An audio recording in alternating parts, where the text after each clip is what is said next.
वजीराबाद में तहकीकाती इदारों ने दोबारा से जाए हादसा से शवाहिद का जायजा लेना शुरू कर दिया है और इसी हवाले से तफसीलात जानेंगे। हमारे नुमाइंदे हमारे साथ मौजूद है लियाकत अंसारी और उसी मकाम पर मौजूद हैं।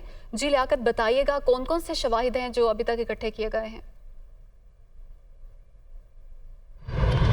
जी बिल्कुल, कल गुज़श्ता रोज़ जो है वाक़या जो पेश आया वो मैं उसी मुकाम पर अल्लाह वाला चौक में मौजूद हूँ जहाँ पर इमरान खान के कंटेनर पर हमला किया गया और फायरिंग की गई।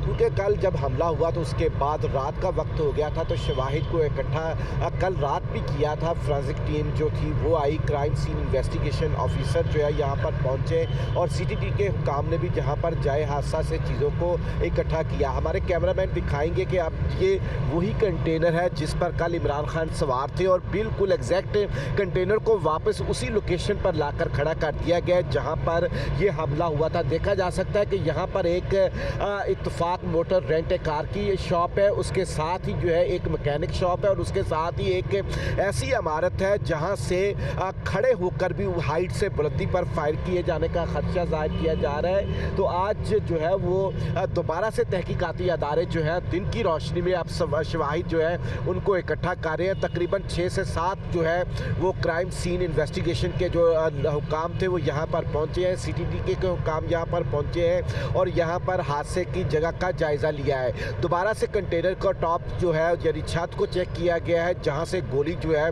वो कंटेनर के अगले हिस्से से क्रॉस करके आके इमरान खान को और दीगर लोगों को लगी, उस जगह का जायज़ा लिया गया है जहाँ पर एक शख्स जो है उसकी डेड बॉडी गिरी थी। उस मुकाम पर एक बॉक्स रख कर जो है वहाँ पर उस ब्लड को महफूज किया गया है ताकि उससे भी जो है वो तहकीक की जा सके। तो इस तरह ज़मीनी सतह पर भी जो है वो उसका जाए हादसा का जायजा लिया जा रहा है और कंटेनर का जायजा लिया जा रहा है और शवाहिद इकट्ठे किए जा रहे हैं। लियाकत अंसारी, बहुत शुक्रिया, आपने तमाम तर तफसीलात से आगाह किया।